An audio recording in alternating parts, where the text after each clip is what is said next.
Hello, friends, and welcome back to r/IDontWorkHereLady. Today we have another set of some great stories, so sit comfortably and let's get started. IDWH. Oh, hi, Mom. So a few years ago, I worked for Nabisco as a sales service representative.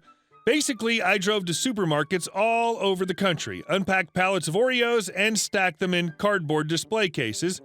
Though I did work in these stores, I technically didn't work for them, since my main concern was displaying Nabisco products.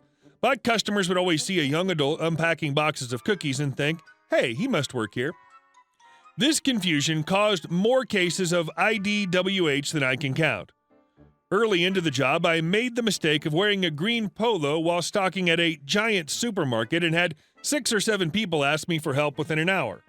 After dealing with this for a few days, I accepted confused shoppers as part of the job and changed my top to a purple polo since there are virtually no supermarkets with purple uniforms. This outfit caused a noticeable decrease in customer questions, but there was always someone who'd walk up to me and ask, "Do you know where I can find some item?" Working in the stores, I had a decent understanding of the layout around the cookie section. If I knew where the item was, I'd make a brief suggestion. If not, I'd politely respond, "I'm sorry, but I don't work for the store." On several occasions, this earned me undeserved glares, but most people took a second glance at the purple shirt and realized their mistake. I tell this story because the phrase, "I'm sorry, I don't work for the store," became so familiar to me that it was basically a new way of saying hello. When family friends do their grocery shopping, they'd notice me and say hi. It'd take me a moment to switch out of work mode and recognize that they knew me. On one such occasion, I was on my knees stacking the bottom shelf with Chips Ahoy cookies when I heard someone say, "Hi, my name."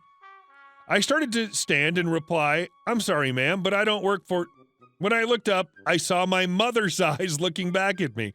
My face went redder than a bag of chewy Chips Ahoy. Mom just laughed at the situation, and I joined in to laugh with her. Overall, it was a pretty decent job for a college student, but I'll never forget apologizing to my mother for not working at Walmart. If it makes you feel any better, I once answered my personal cell phone at home while playing World of Warcraft to my wife's personal ringtone and said, "Thank you for calling your friendly neighborhood store. How may I help you?" My wife laughed so hard she forgot why she called. And our second story. No, really, school is completely closed. I'm on the janitorial team that was sanitizing our public school buildings during the cancellations last week. Monday, I arrived for my first day and was tackling the auditorium. It was no secret that schools were closed. It was on the news. There were signs on the doors. I think the city even sent a text alert about it to anyone signed up for municipal notifications, and the school absolutely sent emails. But as I'm beginning to clean with my card and my janitorial uniform, a woman comes in with 2 kids, maybe 5 and 7. I say, "Hi, sorry, school's closed for the rest of the—" And she cuts me off right then and says, Yeah, I know, but this is the daycare service, right?" "No, what? No, I'm just a member of the cleaning crew." "Well, where's the daycare?" "The what? I don't think there is one. We're sanitizing every room today. You could go to the office and ask, but I didn't see anyone in there. It's really just us." "Oh, great, so you're in charge. I'll be back at 2:15, right?" "I'm not in charge of anything. You need to go to the office or probably actually go home. I don't think there's any kind of service." "What are you talking about? They wouldn't just cancel school without a daycare service for working parents. Where's your boss?" My boss is also a janitor. Trust me, they can't help you." Now, at this point, the kids had begun to run around the gym, which meant I'd have to re-sanitize whatever they touched. So I said more firmly, "You need to go. I'm not supposed to let people in here during cleaning." At this point, I wasn't sure if she was messing with me or if she really didn't know. She seemed busy. She had a cell phone in one hand and no hands on the kids. Without looking up, she says, "Well, you should have cleaned before the kids started to arrive, shouldn't you?" I'm starting to wonder if I'm the crazy one at this point. There are no kids arriving. I'm cleaning. School's closed. I know school's closed. That's why I'm leaving them in the daycare. And just like that, she was off. I called after her, "Hey, excuse me, lady, you can't leave your kids in here." I didn't know what to do about it, so I took the kids to my boss and asked what we needed to do. The boss said, "So they just left these kids here? Why didn't you tell her school was closed? Who doesn't know that by now?" I explained that I did tell her, and she either was so checked out she didn't understand, or she chose to ignore me. So the boss said, this is too risky. We can't keep an eye on them. They're dangerous products, and who knows why she left them here. We don't need this problem. Better call whoever you call about kids with no one to watch them. Cops? We also had one of the janitors trying to get a name and number off the kids, but they didn't really know. We do have a few undocumented immigrants on the crew and a couple others who would have been nervous having cops buzzing around the workplace, so we Googled it and ended up calling a child services hotline. Ultimately, a social worker came, and with cops, but they didn't bother anyone, just focused on the kids. The cops went through the kids' bags and found their last name on a school binder and found a number to call. They got the kid's father, who was irate. They had the conversation on speakerphone, so I caught bits and pieces. What do you mean? They're where? Aren't schools closed? He was there within 10 minutes.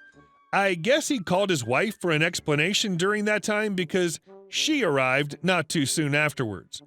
The cops and social worker were lecturing them, and the woman was like, I left them with a child care worker in the drop-off area.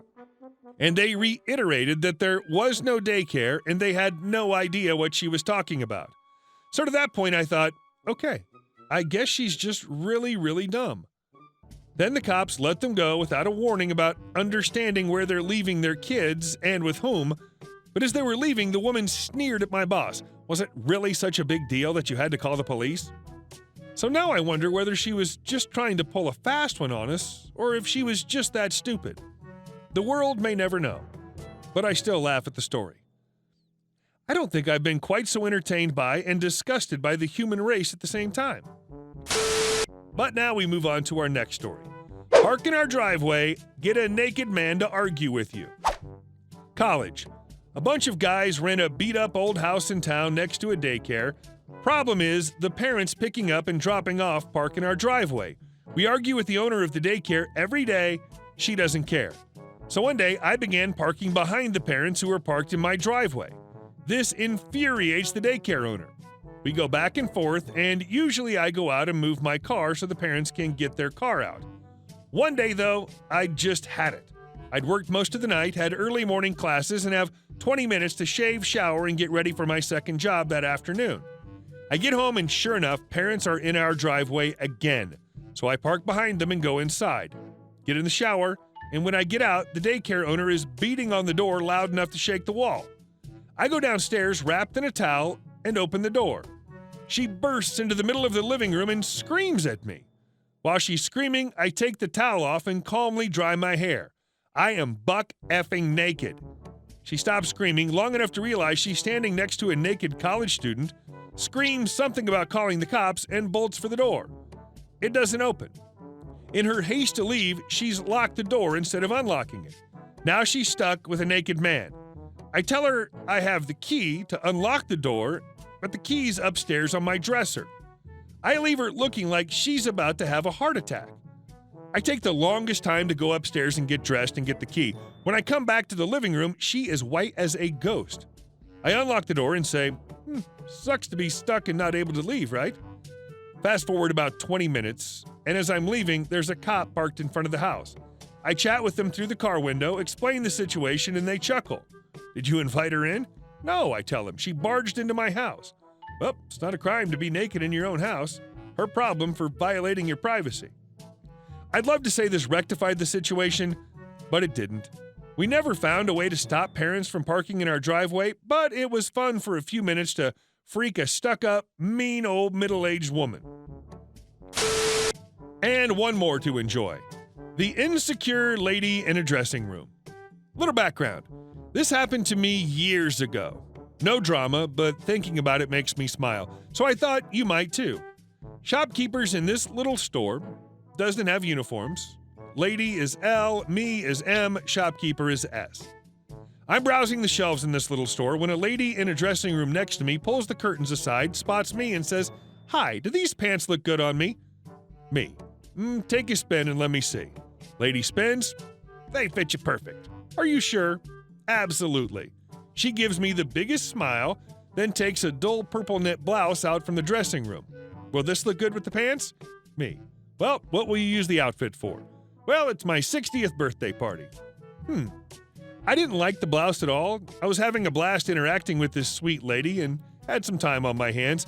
What's your size? So she gives me her size, and I bring her this bright-colored tunic with flowers, birds, and gold. I spotted it earlier. She says, "Oh, this is very bold. I'm not used to standing out. Try it on. You might find yourself surprised." So she gets into the dressing room and starts talking to me about not being brave enough to shine this much.